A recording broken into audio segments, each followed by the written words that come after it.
¿Qué tal? A los buenos días. Saludos de Sergio Barbosa en nombre de la gente que hace posible Herrera en COPE en este lunes 30 de diciembre de 2024, el último día del año que afrontamos sabiendo que mañana seguirá siendo 2024, porque ya mañana quien más y quien menos estará con la cabeza puesta en las uvas.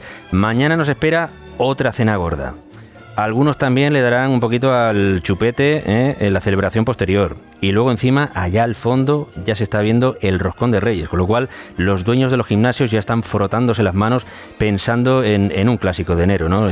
Los que no les gusta el gimnasio, ni por asomo, pero a comienzos de año se apuntan por el remordimiento de estas fechas, y la camiseta técnica y los leggings y estas cosas no les sientan muy bien, pero bueno, allá que van las criaturas. Y todo sin olvidar que tampoco faltan los nutricionistas y los psicólogos que nos recuerdan que, hombre, que una vez al año tampoco hace daño, que uno puede pasarse un poquito en estas fechas si luego durante el año somos capaces de cuidarnos más o menos con la alimentación. Ahí ya cada uno es dueño de su cuerpo y de sus calorías. Bueno, de las cosas de la actualidad, saben ustedes que se nos ha ido nada menos que un premio Nobel de la Paz. Ha fallecido un personaje que llegó a parecer que era eterno. Ha muerto Jimmy Carter, el expresidente de Estados Unidos y premio Nobel de la Paz.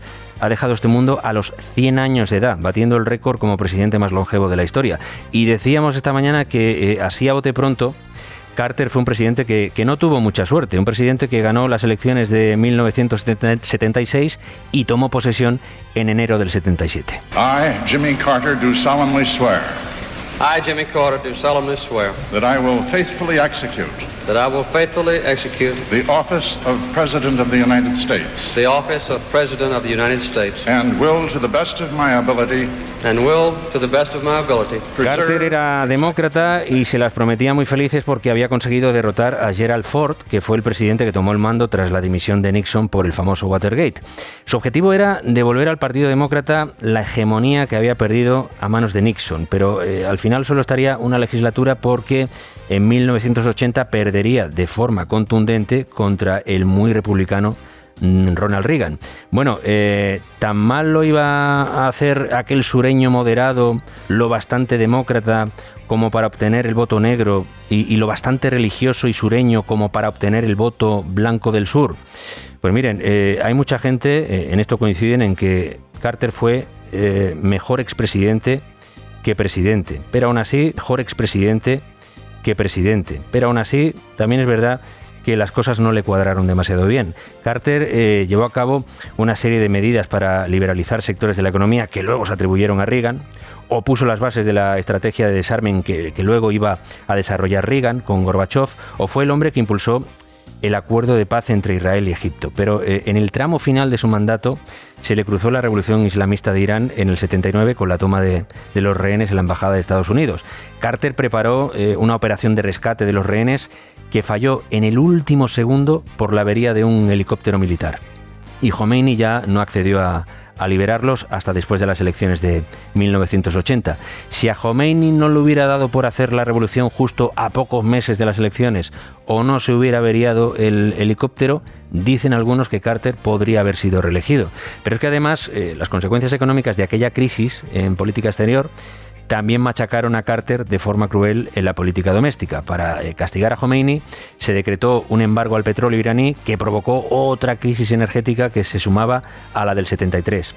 Y luego tuvo la mala suerte, entre comillas, de haber elegido como presidente de la Reserva Federal a Paul Volcker, un tipo íntegro que cuando tuvo que lidiar con la inflación provocada por la crisis iraní, el tío coge y sube los tipos de interés un 20%, provocando una recesión de caballo que los votantes achacaron a Carter a poco de las elecciones. Es decir, elegir a un gobernador independiente capaz de tomar una medida necesaria pero impopular, aunque eso le hiciera un roto al tipo que le colocó en el cargo, eso perjudicó a Carter. Claro, eso con un García Ortiz de la vida no le hubiera pasado. Por eso se dice que fue un presidente con algo de mala suerte, o al que se le juntó el hambre con las ganas de comer justo en el peor momento. Y luego, pues sí, luego ya se puede hablar de su figura como expresidente y cómo en los últimos años, en su labor por mediar en Venezuela, ha brillado su legado. En fin, su funeral se espera para el 9 de enero, ha sido noticia de esta madrugada. A todo esto, También en el ámbito internacional no son pocos los que siguen impactados con el accidente aéreo de Corea del Sur. Desde luego, llevamos una racha con los aviones que para hacérsela mirar, sea porque a Putin se le escapa un misil y se carga un avión en Azerbaiyán, sea porque unos pájaros se cruzan por el camino, o sea por lo que sea. Este fin de semana hemos tenido un susto en Noruega, otro susto en Canadá y sobre todo una desgracia enorme en Corea del Sur. Y es curioso porque el susto de Canadá nos recuerda que incluso cuando la cosa se pone muy fea en un aterrizaje, si el piloto es bueno, lo normal es que no pase nada grave. Y es que ese avión de Air Canada, que tuvo un problema en el sistema hidráulico y tuvo que aterrizar sin el tren de aterrizaje, saliéndose incluso de la pista, sufriendo incluso un incendio en los motores, al final consiguió salvar a todos sus pasajeros. Es decir, incluso cuando un avión tiene problemas para aterrizar, se puede plantear el amerizaje en el agua. O se puede plantear aterrizar sin el tren de aterrizaje, simplemente apoyando la panza en el asfalto con suavidad y esperar que el roce contra el suelo detenga el fuselaje. Así es como salvaron el pellejo los que iban en ese avión canadiense este fin de semana. Y así es como lo intentaron en Corea, pero con un final muy diferente.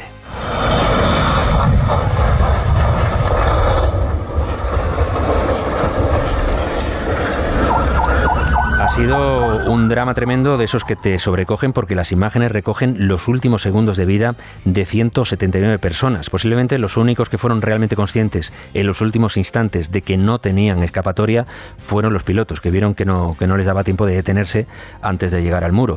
Y es dramático porque los pilotos hicieron lo más difícil, aterrizar sin las ruedas desplegadas y posar la panza del avión sobre el asfalto para tratar de aterrizar con la mera fricción contra la pista. Claro, con lo que nadie contaba es que en ese aeropuerto coreano la pista de aterrizaje fuera especialmente corta y terminase de forma abrupta con un muro de hormigón. Como el avión iba lanzado y no pudo desplegar ni siquiera los flaps de las alas, con las que se ofrece resistencia al viento, siguió deslizándose como un misil, hasta que pegó con el muro y el queroseno pues hizo estallar todo por los aires en una bola de fuego, de la que solo se escaparon con vida 2 pasajeros de los más de 180 que iban a bordo.